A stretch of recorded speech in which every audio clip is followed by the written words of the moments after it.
McMullen from 97.3 ESPN.com, and he was at the NovaCare Center today where Fletcher Cox was not in the talking mood, John. He's there for business, right? He's just there because he has to be.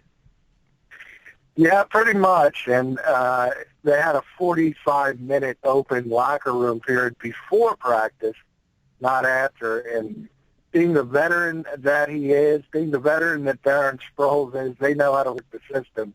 And they showed up in the locker room 1 minute before we were all escorted out. So neither had any real want to speak today. And Fletcher released a statement. And I don't blame him, to tell you the truth, because I told you guys from the beginning of this is really just business as usual in the NFL. This is what happens with guys on the last year of their rookie contracts who are considered really, really good players. This is the only leverage they have, and that's what Fletcher did.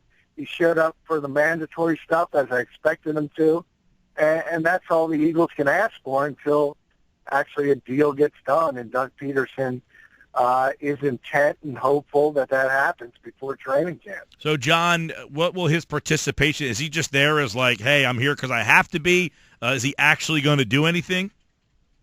Well, it's interesting you say that. I assume he was going to be limited. Doug said that. And I figured he would sort of shuffle in and shuffle out with the first team. But all he did was individual drills. He didn't do anything in team drills. So I think this is kind of a wink-wink with both Cox and the Eagles saying, look, we don't want to get this guy hurt. He doesn't want to get hurt at this stage until the deal gets done. And they're both on the same page. And I think judging by today, he's probably only going to do individual work and no team drills. But Darren was out there. Darren was out there mixing in with the first team, and they actually used him quite a bit, trying to get him in space, similar to how you expect Darren Sproles to be used. So it was a little bit interesting because Darren kind of hit the ground running, and they were being very, very cautious with Fletcher. So, John, any discussions with Cox's camp to this point? Oh, they've been talking for a long time, and there's been reports in the past that they were very, very close to a deal. I think they are close to a deal.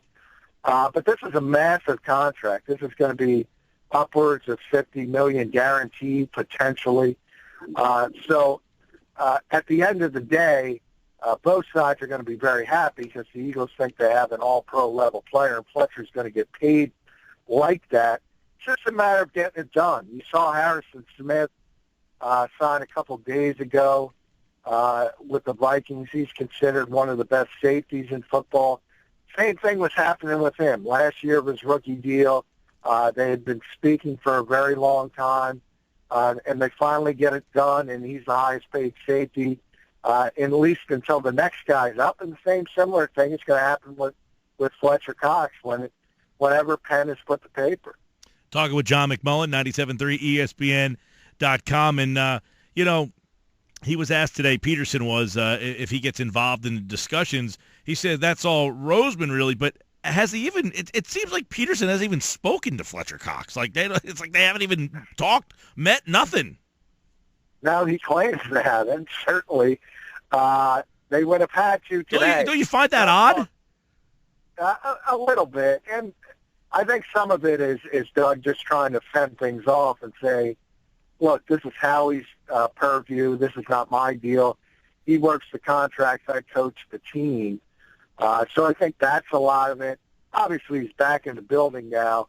I'm sure the head coach has talked to him. But from when he was missing the voluntary stuff, I mean, there's no real reason for the head coach to talk to him because this is not a Chip Kelly type situation where you're doing the dual jobs and you're negotiating with being the head coach of the football team. In this case, Doug is just the head coach, and it's Howie's job to talk to Fletcher and his representative and get something done from a contractual standpoint. John McMullen's with us talking Eagles football. So what did Coach Peterson say, John, about the role that he envisions for Darren Sproles moving forward? Because I know Smallwood is getting a lot of the reps, and will that affect what Sproles' role is coming up? I don't think so. I think Smallwood is more of a sort of a backup plan because Darren is 32, and obviously we know the history of running backs. Now, he's not your typical bell cow back that touches it a lot per game, so he doesn't have as much tread off the tires their average feature back. But still, when you're at that age and playing the running back position, you never know when you're going to fall off the cliff. So you have to have that sort of plan B in the background. I think that's Smallwood. But I'll tell you, Sproles showed up today, and that guy looks like he never ages because he looked like the quickest guy on the field. And he's just absolutely lightning on the football field. And Doug said, obviously, you know what he's going to do on special teams. He's your top returner. But they're going to look to get him in space. And if you think about what Kansas City did with Jamal Charles, you're going to see a lot of similarities to that as far as the passing game and trying to get him to create mismatches against opposing linebackers and safeties. John, how about we leave the running back position for a minute and talk about wideout? Can you update the listeners on Reuben Randle and what his status is coming off of gallbladder surgery? Yeah, Reuben was back today, and he worked a little bit team drills. Doug said he was going to be limited as well, but he's already back. He's working at times with the first team and mixing in. And interesting, Doug was asked about the outside receiving options for this team, and the first name that came out of his mouth was Reuben Randle. So I think the Eagles think very, very highly of him. I think the package that they're looking to be their starting group is going to be Reuben Randle and Nelson Aguilar on the outside with Jordan Matthews in the slot. Now, they're going to be much more multi-formational than sort of Chip Kelly was, and guys will move around from that. But if you're looking for the starting group and how they're labeled, I think that's what the Eagles are looking forward to, is those three guys. Yeah, John, there seems to be indication that Peterson was disappointed with Jordan Matthews in his outside, tryout, maybe, if you will. I mean, he seems like he, too, thinks that he is a inside slot receiver. Yeah, he said that the other day, and I don't know if it's so much a disappointment. It's just the reality of the situation. He's been a slot receiver since he came to the NFL. He's performed at a high level, at least at times, and he was never asked to play outside the numbers. So to assume that he was just automatically going to become Julio Jones or A.J. Green, I don't think Doug expected that. But they want to mix it in so he's not as sort of pigeonholed in the fact that if you're the opposing defense, you know where everybody is lined up on any particular play. That's not what Doug believes in, and he will move guys around. But I think if you look at it from a percentage standpoint, Jordan is still going to line up in the slot more often than not. John, I know another name that came up today was Jason Peters. So what did Coach Peterson have to say about the big tackle? Well, I think this group is very, very excited about their offensive line. And I know that other people probably shake their head at that considering how they played last year. But I think a lot of that had to do with the injuries to Jason Peters and Jason Kelsey at center. Sort of losing weight and getting too caught up in Chip Kelly's system. I think if those guys revert back to prior form, all of a sudden this offensive line is looking like one of the best in football when you had Lane Johnson in the mix and obviously Brandon Brooks got the big free agent contract. So that's 4 of 5 positions that have really, really good players if they play up to their potential. And I think the Eagles expected from not only Peters, but also Kelsey. The one concern, you have to be concerned, is his age. I mean, he's an old guy by football standards, not by my standards, but he's been injury prone. He carries a lot of weight. So I'm not sure it's prudent to say he's going to be out there for 16 weeks and play every single snap. But, hey, if that happens, I think Jason Peters is still an all-pro level player. John, the quarterback, let's talk about them a little bit. He was asked about the time they're going to get, the reps they're going to get. Is that normal? He seems to think that he's going to split them up pretty evenly for a little while anyway, until they get to training camp. And then he said, the 2s and the 3s are going to play a lot in the first couple of games, and then maybe after that third, you'll start to see Sam get about 60%. Is that typically how they break up the snaps in all the camps and stuff? Well, as you get closer to the season, the starting quarterback gets most of the reps, far more than 60%. So once you hit that week 3 preseason mark, you got to go towards sort of the regular season mentality, and that's probably 80% of the reps. To this point, it's been split evenly through OTAs and now minicamp. Although Sam, basically only works with the first team, Chase has only worked with the second team, and Carson works with the third team.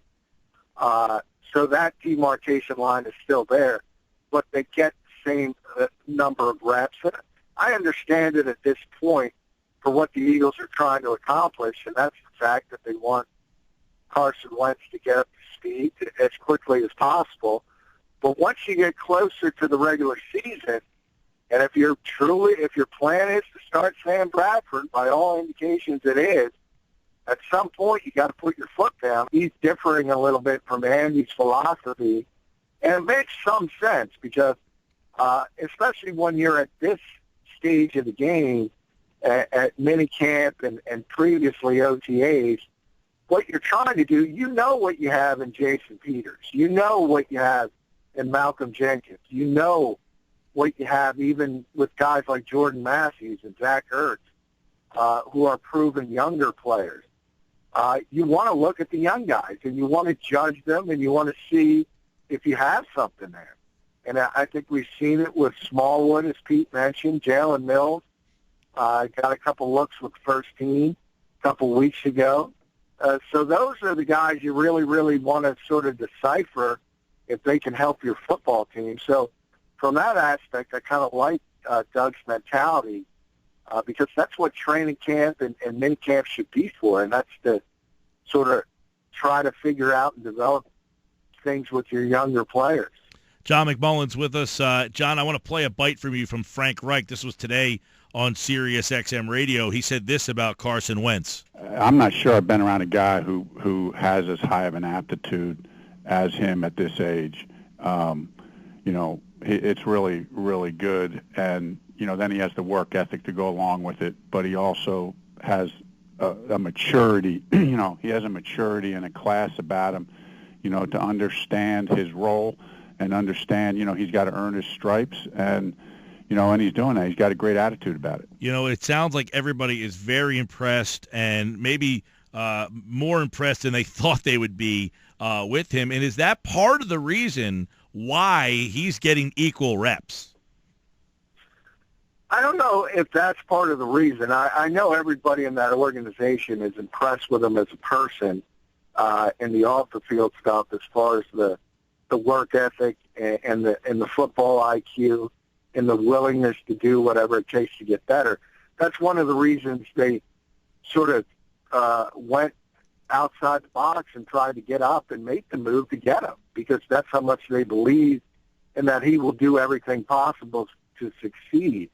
But their plan as far as the quarterbacks and the reps, it's pretty evident that we know what it is, and that's for Carson, the red shirt 1 year. But while that's said, you got to develop. And this is the time, the off season is the time to develop. And that's where you can give them reps in the OTAs, in the minicamp, early in training camp. Because once you get to the regular season, you have to let the starting quarterback do most of the work. That's just the reality of the NFL. John, we get the transcripts of Doug Peterson's press conferences, but one of the things you can't tell is emotion when you read through a transcript. So you're talking about quarterback reps and how Coach Peterson says he's going to break it down. It looks like the last question of the day was, is that how you split it in Kansas City? And he said? Yeah, he said no. He said the first team got most of the reps. So that's what I was saying before, is that he's kind of differed from Andy's thinking, and that part of it I like for a number of reasons. One, it shows he's his own man. He's not simply a copycat, a template of a guy who had a lot of success here. I think you have to be your own man to be a successful coach in this league. And secondly, I like the idea, because I believe, to be perfectly honest, and that's why I wasn't concerned about Fletcher Cox missing voluntary stuff. I don't think he needs it. I don't think it helps him at all. Yeah. It's just another opportunity for him to get injured. But for guys like Wendell Smallwood and Jalen Mills and even Alex McAllister and players like that, it's very helpful to them. And I like the fact that Doug is trying to develop them. All right, John McMullen has more on today's OTAs, and Fletcher Cox over at 97.3 ESPN.com, at JF McMullen on Twitter. We'll have another report from OTAs tomorrow, and Doug Peterson's scheduled to meet with the media all week, so we'll have plenty more here on the Sports Bash. Thanks, John. Hey, thank you, guys.